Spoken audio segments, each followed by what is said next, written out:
Hello, Pastor Kyle here. It's the Thursday edition of 2020 Holy Week video devotion series. And first I have to apologize because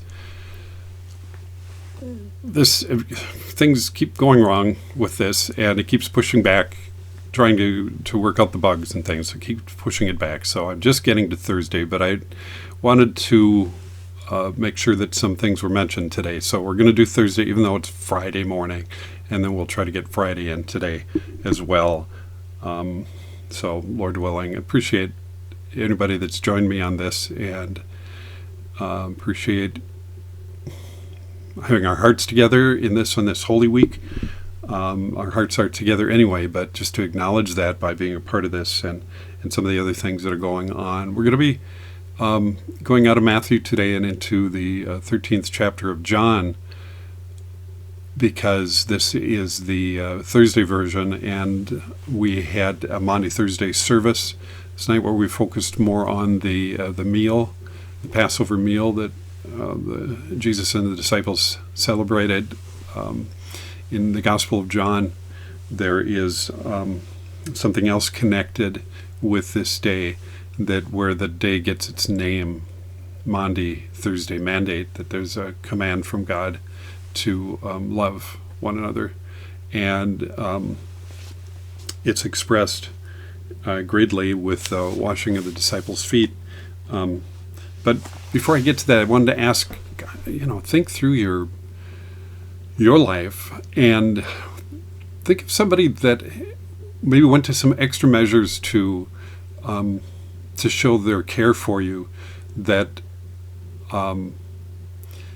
did something that just was beyond what you expected, would be beyond what most people would do to show love, to show care, to help you in some way.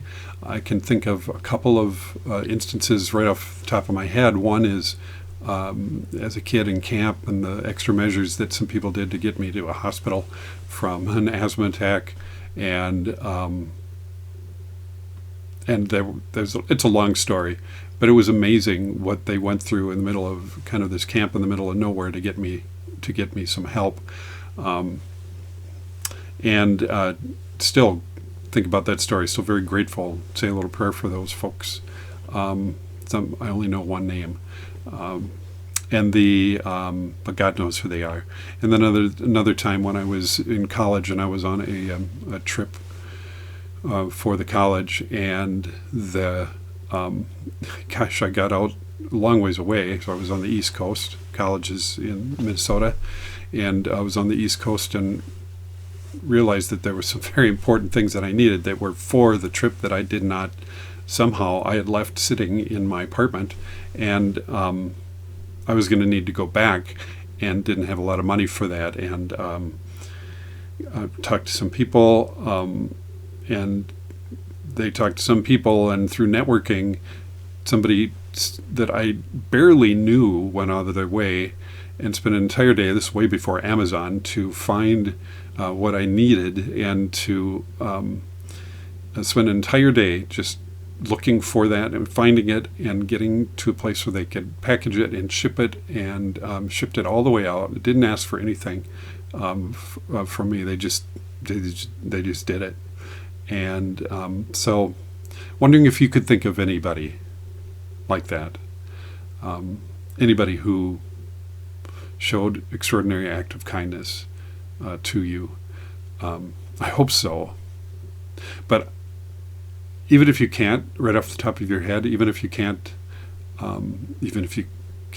thinking for a whole day, and I hope that's not the case for anybody, but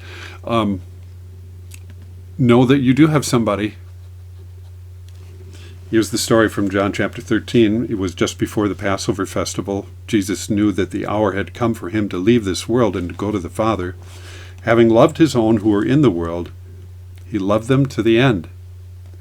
The evening meal was in progress, and the devil had already prompted Judas, the son of Simon Iscariot, to betray Jesus. Jesus knew that the Father had put all things under his power, and that he had come from God and was returning to God. So he got up from the meal, took off his outer clothing, and wrapped a towel around his waist. And after that he poured water into a basin and began to wash his disciples' feet, drying them with the towel that was wrapped around him. He came to Simon Peter, who said to him, "Lord, are you going to wash my feet?" Jesus replied, "You don't realize now what I'm doing, but later you will understand." "No," said Peter, "you'll never wash my feet." Jesus answered, "Unless I wash you, you have no part with me." "Then, Lord," Simon Peter replied, "not just my feet, but my hands, my head as well." Jesus answered, "Those who have had a bath need only to wash their feet. Their whole body is clean, and you are clean, though not every one of you." For he knew who was going to betray him, and that was why he said not everyone was clean. When he had finished washing their feet, he put on his clothes and returned to his place. "Do you understand what I've done for you?" asked them. "You call me teacher and Lord, and rightly so, for that is what I am. Now that I, your Lord and teacher, have washed your feet, you also should wash one another's feet. I have set you an example that you should do as I have done for you. Very truly I tell you, no servant is greater than his master, nor is a messenger greater than the one who sent him. Now that you know these things, you will be blessed if you do them." Quite the story. Knowing that Jesus, the Son of God, would do what he did for the disciples, would act as, because washing the feet in those days was something that was only reserved for basically the lowliest in a household, which often was the slave, if they had slaves, or the youngest child, or the homeowner, the might do it if they didn't have anybody else. But that was hospitality. But it was meant for the lowliest to do, and for Jesus, who was, the teacher for these people, the leader for this group, and of course they were unaware completely of who Jesus was. So later, when they really recognized that Jesus was the Son of God, that Jesus is God, that what made him even more extraordinary. I want you to think of being at that table. I want you to think of having Jesus do that for you. And not necessarily your feet, because part of the reason for that being done for people as hospitality was because they, traveled on foot a lot, and so sandals, whatever, their feet were dusty, and it was an act of hospitality, an act of caring for your guest. And so Jesus doing that for their feet, that was part of it. But there are other areas of our lives that just need that kind of touch. There are other areas of our lives that need that care. Things that are worn, things that are dusty. Jesus takes off his outer garments. Jesus, the Son of God, the Creator of the universe, kneels before you and washes and heals, touches the places in your life that need it, where you've not been, where you've not found healing, where you've not found wholeness, where you're weary. Jesus kneels and becomes your slave.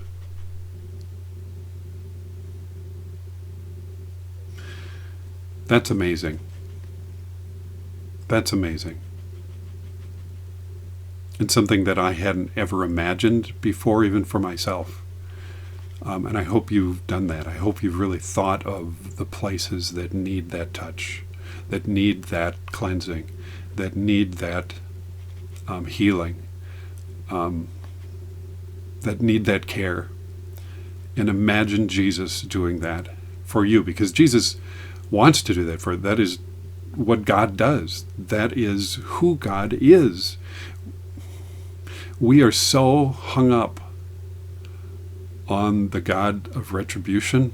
We are so hung up on the God of wrath. God's wrath is God's love at the same time, because God's love is so powerful and so bright that it destroys things that are death, that it destroys things that are in the way between you and God and your relationship. It's God's love that rolls over you, that whirls through you, that burns off the things that are impure. It continues to want to work in you and will bring to completion what he's begun.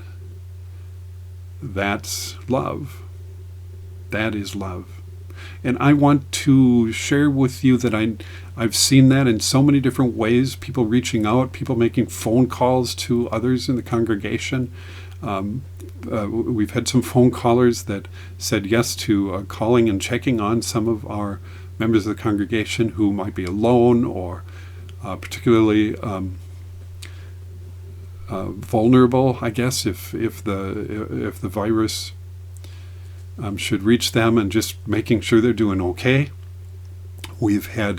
I put out a plea for Coburn's gift cards, because there's some people that just getting out to begin with, and there are just so many challenges, and now you add in the fear of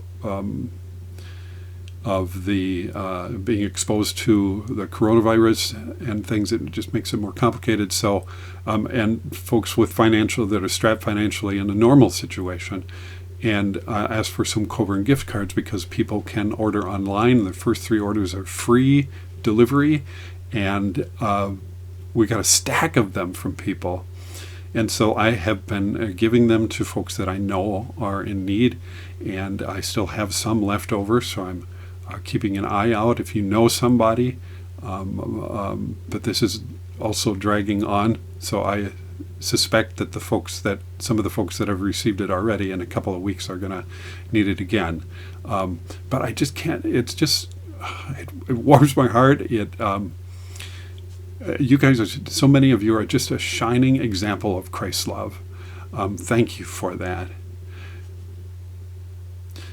Jesus said to Peter, or when Peter had said to Jesus, "So you're not going to wash my feet? You don't stoop to doing something so demeaning and so embarrassing. You're not going to wash my feet. Somebody else can wash my feet. I can wash my own feet, but not you, Lord." Jesus said, "You don't realize what I'm doing.